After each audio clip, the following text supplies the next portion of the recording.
Hey guys, Roxabox90 here with what I believe are some more Modern Masters spoilers.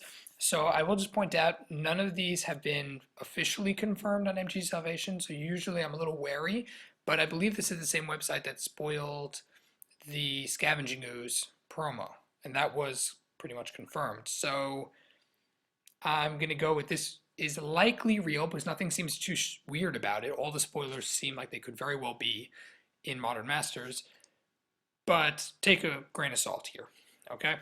All right, so we have a bunch of spoilers, and I'm really excited about some of them. So first off, we have Elspeth Niederent, which most people already know. It's a huge staple in a number of formats. They don't show any of the art because, again, some of the art might be new, and so they're not immediately showing it. Like, we pretty much all knew Dark Confidant was going to be in the set, but we didn't see the new art until it was spoiled. So some of these don't, none of these have art. But Elspeth Niederent would be pretty much the same, and she's a huge powerhouse, going on 20, 30 bucks now, so I'm happy to see that she'll be there. Kataki War's Wage was a rather powerful card, and in fact it was worth a lot more than I thought initially it was worth, but come on, artifacts are a big deal. So 2 for 2/1 that all artifacts have at the beginning of your upkeep, sacrifice artifact and pay 1. Unless you pay 1, that does slow and really hurt affinity decks and Tron decks in Modern, and so is a playable card. Path to Exile, everyone knows, pretty much you exile a creature for 1 and get them a basic land tapped, which doesn't really help them for the turn, so it's an excellent removal spell, and it's, what, 6 to 8 bucks for an uncommon, so good reprint. Echoing Truth, very powerful card against tokens particularly. 2, return target non-land permanent and all permanents with the same name. So that is going to be very solid against all sorts of decks that run tokens, all sorts of decks that run multiples. It's 2 mana to bounce a bunch of multiples, so very powerful card. Narcomoeba, when it's from Future Sight originally, I think. 1/1 flying, whenever it's been in the graveyard, you may put it back into the battlefield. So, sorry, it's put into your graveyard from your library, so you can, it's a weird card, not unusual to show up here. Pestermite, of course, famous fairy card. 2 and a blue for a 2/1 flash flying. Whenever it enters the battlefield, you may tap or untap a permanent. It's run in combo decks. It's run in synergy. It takes place in, sorry, it's used in many fairy decks, which are a big deal. Very, very well-known card. Not unusual that we would see it here. Spell Stutter Sprite's pretty much the same thing. It's a fairy wizard. 2 for 1/1 flash flying. When it's battlefield, counter a spell with converted mana cost X or less for X the number of fairies you control. Again, works very well in fairy decks and makes fairy viable. So, very powerful card. Dark Confidant, we already know about. Desperate Ritual, pretty much saw this coming, although it's, I mean, it's not Seething Song, but Seething Song is not really being used in Modern, so Desperate Ritual kind of falls that spot. So 2, 3 red, Splicing the Arcane, it's a powerful card. Empty the Warrens, you saw lots of this card being used in the last Modern tournament, or one of the last Modern tournaments. I remember seeing Empty the Warrens being used. It's a very powerful storm card, pretty much makes you blood with goblins and then you overwhelm. Grape Shot, again, also storm card, classic. It's like a $2 common now, so it's, again, pretty solid to see print there. We used to see the Falling Star. I'm pretty sure we're going to see all the dragons in this set, or it'd be cool to see all of the Kamigawa dragons because they're really awesome.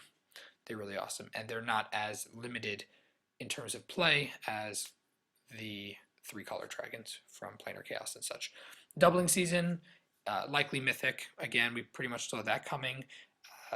Will it be a kind of filler Mythic spot? I don't know, because if you think about it, Doubling Season is incredibly expensive, but the main format it's used in is in EDH and Commander. I mean, it's maybe some little play in Modern, but I think it's a bit hefty cost for what it is. It's likely seeing more play in EDH Commander, so putting it at Mythic may be a bit rough, because if that's the main reason they're using it. It was originally a rare. I don't know if it's quite Mythic level, but Doubling Season. It's likely going to be there. Echoing Courage, it's kind of the same thing as other Echoing. All the Echoings, it's a cycle, probably all appear. Tarmogoyf we knew about. Tooth and Nail we knew about. I just spoiled that, I think, today. Kitchen Finks, anyone who didn't see Kitchen Finks coming, I mean, I'm pretty sure that even with this not being MT Salvation official spoiler, I'm pretty sure Kitchen Finks will be in there. It's just so powerful in any deck that runs against Persist, any decks that plays with Persist. It's just a monster house creature.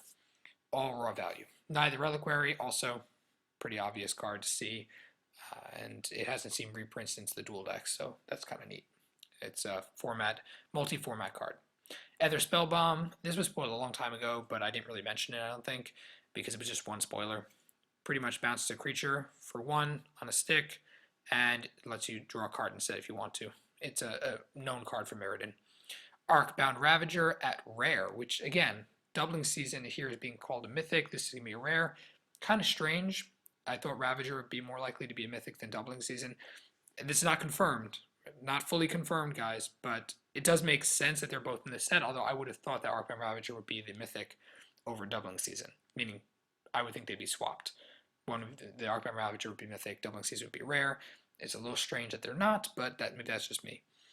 Then we have Aether Vial, also a card everyone saw coming. It's used all over Modern. Sword of Fire and Ice, Sword of Light and Shadow. We pretty much knew those swords were going to get a reprint. It's a question of all 5 swords will be reprinted in this just because. But these 2 kind of need a reprint. They're a bit expensive and awesome. So pretty much expected those. They're both mythics, obviously. Vidalcan Shackles at rare. Again, that's fine. That's a known card. It's used in Modern and it's used in Legacy. Academy Ruins, rare land. City of Brass, rare. City of Brass we knew about already. Academy Ruins, though, kind of makes sense. Time Spiral land, very powerful. Used in a number of decks. EDH loves it.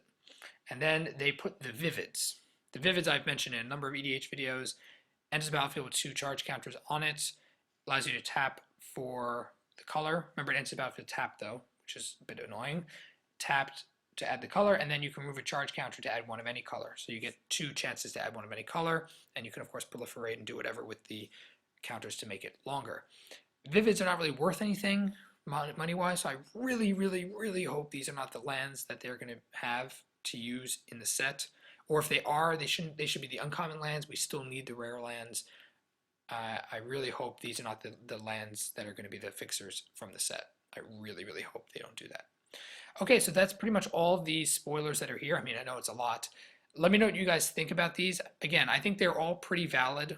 Likely we'll see most of them, even if they're not all, verified. They are rumors, but I'm pretty sure many, if not most of them, would be in the set anyway, just because it makes sense that they would be there. So let me know what you think about the choices so far, according to this website, and yeah, just comment all your thoughts about this stuff down below in the comment section. As well, check out my channel sponsors in the description, and as always, Roxabox90 signing out. I'll see you guys next time.